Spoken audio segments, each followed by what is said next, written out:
காலை வணக்கங்கள். இன்றைக்கு விஜய்க்காகோசம் ஒரு வசனத்த சொல்றேன். விஜய் சாருக்காகோசம் ஒரு வசனத்த சொல்றேன். ஏசப்பா இந்த உலகத்துக்கு வரும்போது, அவரே இந்த உலகம் நல்லவரா ஏத்துக்கொள்ள சில பிரச்சனைகள், வேதனைகள், சோதனைகள், உபத்திரங்கள் பட்டு மரித்தே போனாரு.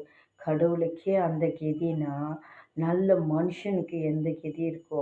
மனுஷனா இருக்கிற தான் அவருக்கு உபத்திரம் வருது. நல்லவங்களுக்கு தான் சோதனை வரும். நல்லவங்களுக்கு தான் உபத்திரம் வரும். வேதனை வரும்.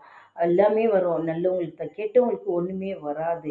அதனால சொல்றேன் நானு, விஜய்க்கு சாருக்காகோசம் இத நானு அவருக்காகோசம் கடவுள்கிட்ட தினந்தோறும் பிரார்த்தனை பண்ணின்னு வரேன். அவரு எப்படியாவது ஜெயிச்சு அவரு அரசியல்ல சேர்ந்து மந்திரியா இது முதலமைச்சரா ஆகணுன்ட்டு கடவுள்கிட்ட வேண்டின்னு வரேன். அதுக்காகோசம் ஒரு வசனத்தை தேடி கண்டுபிடிச்சு சொல்றேன். அது என்ன வசனம்னா, ஆண்டவர் சிலுவைய சுமந்து கொண்டு போகுவாரு ரோட்ல. ரோட்ல சிலுவைய சுமந்து கொண்டு போகும்போது, அந்த ஊர் ஜனங்கள்லாம் கத்தி கத்தி அழுவாங்க. அந்த ஊர் ஜனங்கள்லாம் கத்தி, அந்த ஊர் ஜனங்க புள்ளைங்கலாம் கத்தி கத்தி அழுவாங்க. அப்போ ஆண்டவர் அவங்கள பார்த்து ஒரே ஒரு வார்த்தை சொல்றாரு. எனக்காக அழாதீங்கள், உங்களுக்காகவும் உங்க பிள்ளைங்களுக்காகவும் அழுங்கன்றாரு. அப்போ ஒரு வார்த்தை ஆண்டவர் என்ன சொல்றாரு? இத உன்னிப்பா கேளுங்க.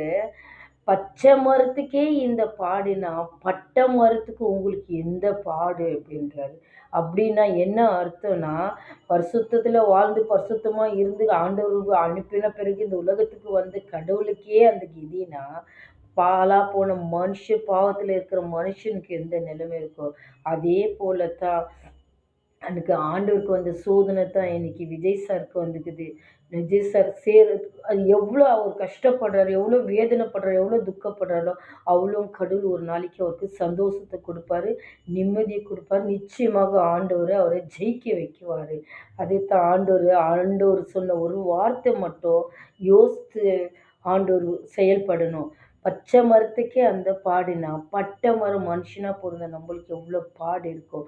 அவரு ஏசப்பா ஒரு இடத்துல என்னன்னுவாங்க தெரியுமா? ஐயோ! அவன் பிசாசு பிடித்தவன், அவன் கெட்டவன்.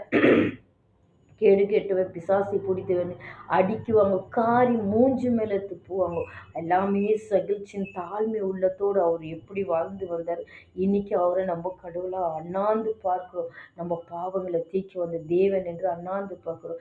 அதே போல எவ்வளோ விஜய் சார் கஷ்டப்படுறாரோ, ஒரு நாள் அவர் முதலமைச்சரா மாறி உட்காருவாரு.